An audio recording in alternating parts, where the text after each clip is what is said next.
BC సంక్షేమ సంఘం అధ్యక్షులు జాజుల శ్రీనివాస్ గౌడ్ ఉన్నాడు, మాట్లాడదాం. ఈ బీసీ రిజర్వేషన్కి సంబంధించి ఏం జరుగుతుంది? హైకోర్టు ఎందుకు వాదనలు విన్న తర్వాత దాన్ని కొట్టివేసినటువంటి పరిస్థితి, ప్రభుత్వం స్టెప్ ఎట్లా ఉండే అవకాశం ఉంది? సుప్రీంకోర్టుకి వెళ్తామంటున్నారు. ఇప్పుడు హైకోర్టు మా వాదనలు ఏవి కూడా పరిగణలోకి తీసుకోలేదు.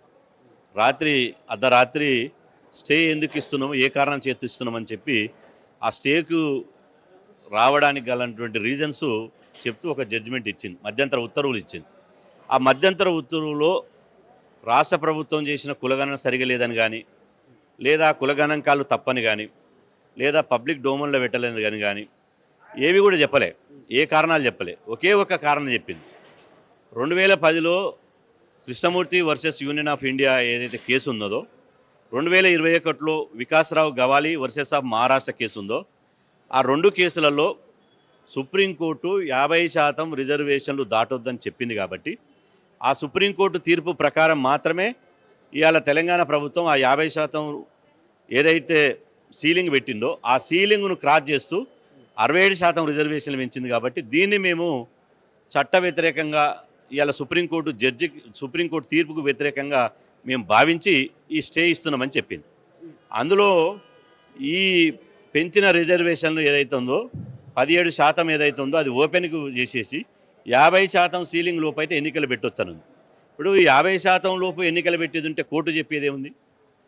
50% ఎన్నికలు పెట్టొద్దు, 42% బీసీలకు రిజర్వేషన్లు కావాలనే కదా ఇవాళ బీసీలంతా పోరాటం చేసేది రోడ్ల మీదకి వచ్చి.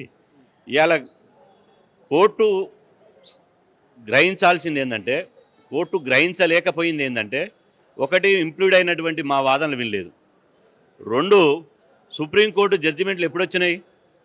దేశంలో మొదటిసారి కులగణన 1931లో బ్రిటిష్ వాళ్ళు చేసినటువంటి కులగణన ఉంది. ఆ కులగణనకు ఆధారంగానే రిజర్వేషన్ ఫిక్స్ చేశారు. ఉదాహరణకు 1992లో ఇందిరాసాన్ కేసు ఉంది, అందులో 50% రిజర్వేషన్లు దాటొద్దన్నారు. కానీ అప్పుడు దేశ జనాభా ఎంత? 70 కోట్లు. ఇప్పుడు దేశ జనాభా ఎంత? 144 కోట్లు. అంటే 50% జనాభా పెరిగింది. జనాభా పెరిగినప్పుడు రిజర్వేషన్లు పెరగాలి కదా.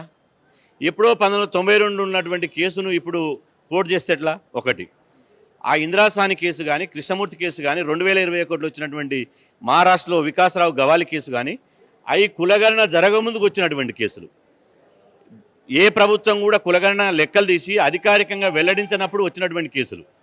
కాబట్టి ఈ కేసులు ఆ కేసులకు దీనికి సంబంధం లేదు. మొదటిసారిగా స్వాతంత్రం వచ్చిన తర్వాత తెలంగాణ ప్రభుత్వం కులగణాంకాలు తీసింది. కులగణాంకాలు తీసి మొదటిసారిగా తెలంగాణలో బీసీలు 56.36% ఉన్నారని చెప్పి అఫీషియల్గా ఒక డాక్యుమెంట్ రిలీజ్ చేసింది. అందులో 42% బీసీలు రాజకీయంగా వెనుకబాటుతనం ఉందని చెప్పి తేల్చింది. మరి 42% రాజకీయంగా వెనుకబాటుతనం ఉందని చెప్పినటువంటి ఇవాళ ప్రభుత్వ లెక్కల్ని ఎందుకు పరిగణలో తీసుకోకూడదు? అంటే కోర్టులు ఎప్పుడు ఒకే తీరుగుంటాయా? ఒకే జడ్జిమెంట్ ఉంటుందా? సింగిల్ బెంచ్ ఇచ్చింది, డివిజన్ బెంచ్ సమీక్షిస్తుంది. డివిజన్ బెంచ్ ఇచ్చింది, ఫుల్ బెంచ్ సమీక్షిస్తుంది. మరి హైకోర్టు తీర్పును ఎప్పుడో 1992లో 2010 ఇచ్చినటువంటి కేసుల్ని మీరు రిఫర్ చేస్తారు కదా. అసలు తెలంగాణ జడ్జిమెంటునే రేపు భవిష్యత్తులో ఇంకొక కోర్టులు ఎందుకు రిఫర్ చేయకూడదు? మీరు కనుక రిజర్వేషన్లు 50% సీలింగ్ ఎత్తిపోయి మీరు 67% రిజర్వేషన్లకు ఈ కులగణన లెక్కల ప్రకారం తీసుకుంటే ఈ జడ్జిమెంట్ను రేపు భవిష్యత్తులో అనేక కోర్టులు పరిగణలోకి తీసుకుంటాయి కదా. ఒకటి కన్ఫ్యూజన్ ఎందుకు? మొదటి నుంచి కొంతమంది మేధావులు, లీగల్ ఎక్స్పర్ట్స్ వాదిస్తుంది ఏంటంటే, జీవో నెంబర్ 9 చెల్లదు, జీవో ద్వారా సాధ్యం కాదు అని తెలిసినా కూడా ప్రభుత్వం ముందుకు పోయింది అనేటువంటిది. మరి జీవోలతో సాధ్యం కాదు, ప్రభుత్వం ఎందుకు ముందుకు పోయింది? ఇప్పుడు ప్రభుత్వముకు రెండు దారులు ఉన్నాయి. ఒక దారి 9th షెడ్యూల్లో పెట్టాలి, రెండో దారి ఒకవేళ 9th షెడ్యూల్ కనుక పెట్టకపోతే ఒక ప్రయత్నం ఈ ప్రయత్నం అన్న చేద్దామని చేశారు.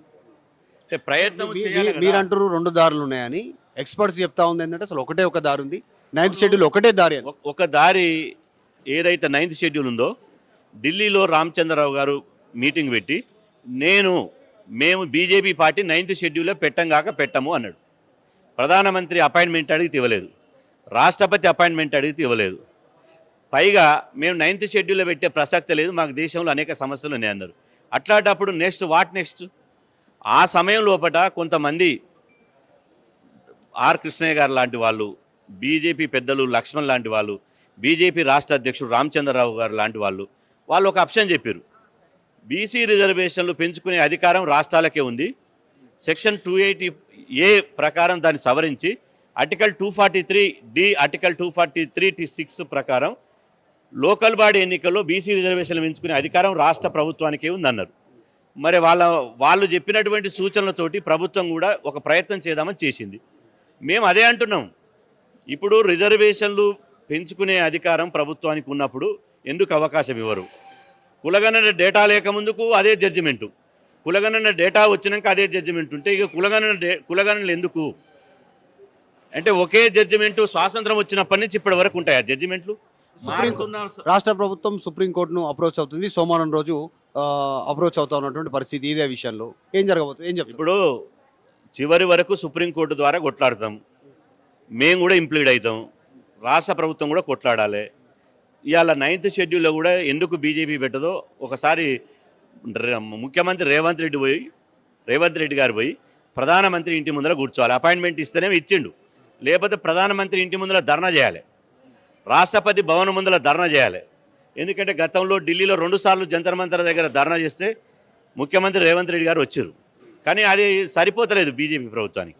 కాబట్టి బీసీల కోసం తెగించి దేశవ్యాప్తంగా కొట్లాడబడవలసినటువంటి అవసరం ఉన్నది. మీరు అదే చెప్తున్నారు.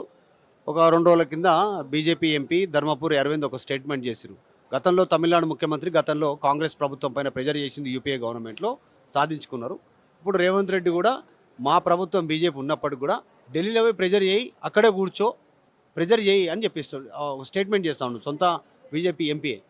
ఇప్పుడు నేనేమంటున్నా, బీజేపీ ఎంపీలు ధర్మపురి అరవింద్ గారు బీసీ బిడ్డ, ఒక్కరోజైనా బీసీ రిజర్వేషన్ల అంశం గురించి మాట్లాడిండా? ఇప్పుడు రాష్ట్రము బీసీలు ఈ తెలంగాణ రాష్ట్రంలో క్షోభపడుతుంటే 8 మంది బీజేపీ పార్లమెంట్ సభ్యులు ఉన్నారు. కాంగ్రెస్ను పక్కన పెట్టు, మిగతా పార్టీలను పక్కన పెట్టు, 8 మంది పార్లమెంట్ సభ్యులు, 2 కేంద్ర మంత్రులు, మిగతా రాజ్యసభ సభ్యులు మొత్తం కలుపుకుంటే వాళ్ళు 12 మంది ఎవరు పార్లమెంట్ సభ్యులు, 10 మంది అనుకో. ఆ 10 మంది పార్లమెంట్ సభ్యులు అమిత్ షా గారికి ఒక వినతిపత్రం ఇచ్చిరా? ప్రధానమంత్రిని కలిసి అయ్యా 42% గురించి మా దాంట్లో మేము అసెంబ్లీలో తీర్మానం చేసినాం, ఆ తీర్మానం బిల్లు చేసినప్పుడు మనం కూడా మద్దతు ఇచ్చినాం, ఆ బిల్లు చట్టం మీరు ఆమోదం పొందడానికి మీరు కూడా ప్రయత్నం చేయండి అని కనీసం ప్రయత్నం చేసిరా? జీరో. వాళ్ళ అలిగేషన్ వచ్చేసి ఈ 56% బీసీల సంఖ్య ఏదైతే చెప్తుందో కాంగ్రెస్ ప్రభుత్వం, అందులో 10% ముస్లింలు ఉన్నారు, 10% నష్టపోతా ఉన్నారు, బీసీల పేరిట వారు లబ్ధి పొందేటువంటి పరిస్థితి, బీసీలకు నష్టం జరుగుతుంది అలిగేషన్ చేస్తా ఉన్నారు. ఇప్పుడు పిల్ల కొట్టక ముందుకే కుళ్ళ తయారు చేసిండట వెనకటి కూడా. తెలంగాణలో సామెత ఉంది, ఆ రిజర్వేషన్లు రావాల ముస్లిం రిజర్వేషన్లు ఉన్నాయని ఎవరు చెప్పారు మీకు? ఇవాళ ఈ విద్యా ఉద్యోగాల మాత్రమే ముస్లింలకు బీసీలలో ABCDE వర్గీకరణ ఉంటుంది, రాజకీయ రంగంలో వర్గీకరణ ఉండదు, రాజకీయాల్లో వర్గీకరణ ఉండదు. ముస్లింలకు 10% అనే ప్రశ్నే లేదు. ఒకవేళ ముస్లింలకు ఉందని అనుకో, దాన్ని సవరించే అధికారం ఎవరికి ఉంది? పార్లమెంట్కే ఉంది కదా. అసెంబ్లీలో చేసినటువంటి చట్టాలు కానీ బిల్లులు కానీ పార్లమెంటు నిజంగా అది చట్ట రూపంలో రావాలంటే ఆ చట్టాలను చేసేటప్పుడు సమీక్షించి సవరించే అధికారం పార్లమెంట్కే ఉంది కదా. మీరు ముస్లింలు వద్దనుకుంటే అది తీసేస్తారా ఉంచుతారా మీ ఇష్టం, కానీ బీసీ రిజర్వేషన్ల బిల్లు మాత్రం అడ్డుకుంటారా? ఇంట్లో ఎలుకలు ఉన్నాయని ఇల్లు తగలబెట్టుకుంటామా? ఇవాళ ముస్లిం రిజర్వేషన్లు ఉన్నాయని చెప్పి ఎట్లా అడ్డుకుంటారు? కాబట్టి ఇవాళ మా ప్రధాన డిమాండు, మీరు ఈ పార్టీ ఆ పార్టీ ఏ పార్టీ అని కాదు, మాకు 10%, మాకు 42% రిజర్వేషన్లు ఉన్నాయి, ఆ 42% రిజర్వేషన్లు మాకు దక్కాలే. దానికోసమే పార్టీలకు ఖచ్చితంగా ఇవాళ మేము ఉద్యమం చేస్తున్నాం. అందుకే అందరి మద్దతు కోరుతూ ఇవాళ ఈ సమావేశం పెట్టినాం. చివరిగా జాజుల శ్రీనివాస్ గౌడ్ ప్రభుత్వం దిక్కుంటాడా బీసీల దిక్కుంటాడా? నేను బీసీల దిక్కుంటా. నేను ఏ ప్రభుత్వానికి కానీ ఏ పార్టీకి కానీ నేను వంత పాడను. బీసీ సమాజానికి ఏం కావాలనో గది అడుగుతా. బీసీ సమాజానికి ఏం కావాలి? 42% రిజర్వేషన్ కల్పించాలి. 42% రిజర్వేషన్లు ఎవరు కల్పిస్తే వాళ్ళకి ధన్యవాదాలు తెలుపుతాం. కాంగ్రెస్ కల్పించినా ధన్యవాదాలు తెలుపుతాం, బీజేపీ కల్పించినా ధన్యవాదాలు తెలుపుతాం. మాకు కావాల్సింది రిజర్వేషన్లు, మాకు పార్టీలు కాదు. చివరగా శ్రీనివాస్ గౌడ్ గారు, కన్ఫ్యూజన్ ఉంది, జనాలకు అర్థం కాని సిచ్యువేషన్ ఉంది, కోర్టులు ఒక తీర్పిస్తున్నాయి, పార్టీలు ఒక రకంగా చెప్తా ఉన్నాయి, ప్రభుత్వాలు ఒక రకంగా చెప్తా ఉన్నటువంటి పరిస్థితి. అసలు అయ్యేటువంటి సిచ్యువేషన్ కనిపిస్తుందా ఇట్లా, లేదంటే 9th షెడ్యూల్ ఒకటే మార్గమా? మీరు ఏం చెప్తారు? ఫైనల్ దారి ఏంది, చివరి దారి ఏంది? హైకోర్టులో స్టే వచ్చింది, సుప్రీంకోర్టులో కొట్లాడాలి. సుప్రీంకోర్టులో కొట్లాడడంతో పాటు 9th షెడ్యూల్లో పెట్టడం కోసం కూడా కొట్లాడాలి. గౌరవ ప్రధాని నరేంద్ర మోదీ గారిని కలవాలి. చివరి దారి అదేనా? అంతే కదా, ఎన్ని దారులు ఉన్నాయో అన్ని దారుల ద్వారా ప్రయత్నం చేయాలంటున్నా. ప్రయత్నం చేస్తేనే కదా సాధించేది, ప్రయత్నం ద్వారానే ఏదైనా సాధ్యమవుతుంది. కాబట్టి ఇప్పుడు ఒక్క ప్రభుత్వం అనుకుంటే రాదు, 2 ప్రభుత్వాలు కోఆర్డినేషన్గా ఉంటేనే రిజర్వేషన్లు సాధ్యమైనటువంటి అవకాశం ఉంటుంది. కాబట్టి 9th షెడ్యూల్ ఒక్కటే 9th షెడ్యూల్ ఒక్కటే మార్గం అయినప్పుడు ఇదంతా వ్యయ ప్రయాస బీసీలను మోసం చేసినట్టు కనిపిస్తారు కదా. ఇది మోసం కాదు, ఇది ప్రక్రియ. రిజర్వేషన్లు అనేది ఎవరి జేబులకి వెళ్ళి ఇచ్చేది కాదు. రిజర్వేషన్లకు ఒక పారామీటర్ ఉంటుంది. వాళ్ళ జనాభా ఎంత, దాని లెక్కలు ఎంత, వాళ్ళ ఉన్న విద్యారంగంలో ఎంత, ఉద్యోగ రంగంలో ఎంత, ఇప్పుడున్న ప్రాతినిధ్యం పొందుతున్నది ఎంత, దాన్ని లెక్క పెట్టడానికి రాజ్యాంగ కమిషన్లు వేసి దానికి ఒక ప్రాసెస్ ఉంటుంది. రిజర్వేషన్లు ఇవ్వడం అంటే ఒక సామాజిక వర్గానికి మనం అనుకున్నట్టు రాత్రికి రాత్రి 48 గంటల్లో హెడ్లైన్ల కోసం డెడ్లైన్లు పెట్టి 48 గంటల్లో వచ్చే రిజర్వేషన్లు కాదు. ఇప్పుడు దేశంలో జాట్లు రిజర్వేషన్లు కావాలంటారు, చాలా మరాఠీలు రిజర్వేషన్లు కావాలంటారు, వాళ్ళు సంవత్సరాల తరబడి కొట్లాడుతున్నారు. ఇది కూడా బీసీలకు రాత్రికి రాత్రి రిజర్వేషన్ రావు. ఇది దీర్ఘకాలిక పోరాటం. అంతిమంగా రిజర్వేషన్లు వచ్చే వరకు పోరాటం చేస్తే తప్ప దీనికి మార్గం లేదు. ఇది రాజుల శ్రీనివాస్ గౌడ్ స్టేట్మెంట్ చేస్తూ ఉన్నారు. 9th షెడ్యూల్ చివరి మార్గం అదే, దానికోసం ప్రయాస జరుగుతుంది, మొత్తం ప్రక్రియ జరుగుతుంది అప్పటి వరకు అనేటువంటి స్టేట్మెంట్ చేస్తున్నారు. కానీ చివరగా మాత్రం బీసీలకు రిజర్వేషన్ వచ్చేది 9th షెడ్యూల్ ద్వారానే అనేటువంటిది కన్ఫర్మ్ చేస్తూ ఉన్నారు. రేవంత్ రెడ్డి ఢిల్లీలో ధర్నా చేయాలి, మోదీ ఇంటి ముందు అనేటువంటి స్టేట్మెంట్ చేస్తూ ఉన్నారు. వీడియో జర్నలిస్ట్ జాఫర్తో మధు మార్కెట్కర్, హైదరాబాద్. తెలుగులో న్యూస్ కి ఫాస్టెస్ట్ యాప్ ఇప్పుడు టోటలీ న్యూ అవతార్లో జస్ట్ 5 seconds లో కంప్లీట్ న్యూస్. సోషల్ మీడియాలో ట్రెండ్స్ కి one stop solution. Live TV app voice search option తో ఇప్పుడే డౌన్లోడ్ చేయండి లేదా అప్డేట్ అయిపోండి. యాప్ లింక్ డిస్క్రిప్షన్ లో ఉంది.